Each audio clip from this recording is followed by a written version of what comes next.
The Sum of the Matter. Episode 5. God's Commandment in the Garden. Disclaimer. If you haven't read or listened to our backstory yet, we encourage everyone that is new here to start there. That way you'll get a glimpse into our past and a peek at where we are now. As we continue to explore the ancient text of the Hebrew Bible and consider whether or not the words found therein are true, we invite you to come along on our journey. A journey for the plain and simple. We are not scholars and don't claim to be. In fact, we are only high school educated and self-taught thinkers and studiers. We are also not necessarily authors either. We are trying the best we can to express our thoughts and opinions, but find it is not always easy nor eloquent in how to dictate our thoughts into words. We have come to the current conclusion that the more you think you know, the more you realize that you don't know anything at all. However, if there is a God, and if He has a purpose for our life, including directions on how to best live it, we believe it is our duty to know, to do, and to share to the best of our ability. We never thought we would find ourselves here, questioning our worldview and deconstructing everything we thought we knew. The thoughts we share are not written in stone, and our understanding may change at any time. We can't guarantee where this journey will take us, but if you find yourself there too, we hope you will join us. God's Commandment in the Garden. Let's begin by taking a look at God's first interaction with man in the garden. In Genesis 2:15, it says that Hashem God took the man and placed him in the Garden of Eden to work it and to guard it.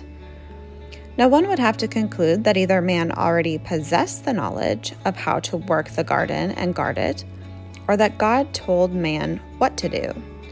The text doesn't explicitly say one way or the other, but we would have to assume that man knew what to do, right? And it does say work, so there were things required of man.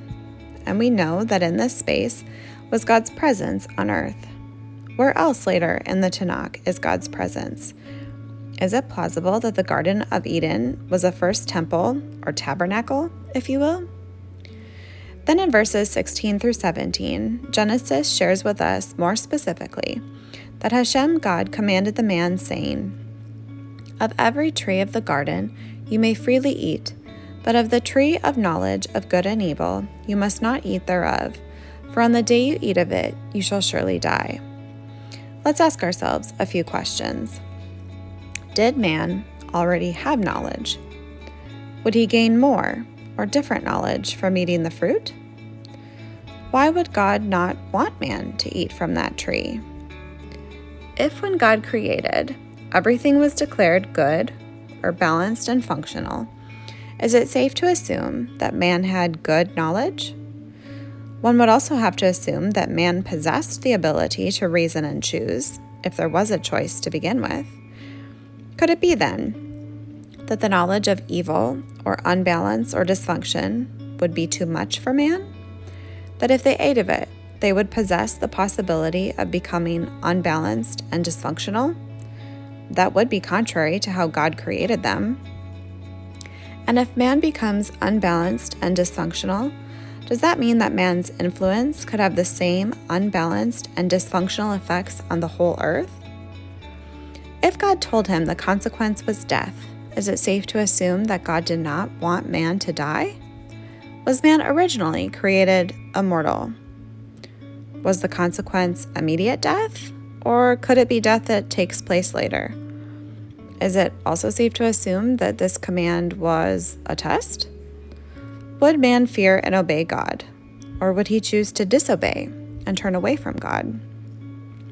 We see other instances in Tanakh where man's obedience to God is tested. Some are found righteous, and others are declared wicked. Later on, we read that man did in fact fail. He chose to eat of the tree. He broke the commandment.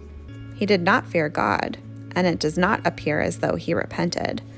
Both Adam and Eve blamed their decision on someone else. What if they would have repented? Might the outcome have been different? But that is not recorded, so we'll assume they didn't. Then God imposes what we'll call additional consequences. We see that they did not die immediately. However, we do know that in Genesis 5:5, Adam died. Therefore, what God spoke was fulfilled. Eve's death is not recorded, but I think it is safe to assume that she died too. We'll speak more on the curses in another post. That is not the main point of this article. Then we see that God says in verse 22, "Behold, man has become like us, knowing good and evil. And now, lest he put forth his hand and take also of the tree of life, and eat, and live forever." So Hashem, God, banished him from the Garden of Eden to work the soil from which he was taken. Let's break down the potential significance of this. Man would now know evil, which means that he would have the capacity to choose evil. If he lived forever by eating from the other tree, there could potentially be no end to his evil. Therefore, is it safe to assume that death was the necessary consequence and also the banishment from the garden? Could we also conclude from the banishment that Adam and Eve were no longer qualified to serve in God's garden? Are your wheels spinning yet? Now, I'm not sure if I would say that everything we considered here is contrary to what the church teaches. However, there is definitely more to the story than meets the eye. Their whole narrative is usually only about the fall, original sin, man's sin nature, and how it points to Jesus. All three of those things aren't really relevant to or found in the text, are they? We'll be doing another post on the consequences of Adam and Eve's choices. But remember, we are trying to only take a look at what the text actually says. Clearly, there is much that is not revealed to us. However, returning back to what is plainly given, we can see that man was given a commandment, he chose to disobey, and there were significant negative consequences. So very simply, we could say, the sum of the matter, when all has been considered, even all the unanswered questions, Adam and Eve's whole duty in the garden was to fear God and keep his commandments, for God will judge every deed.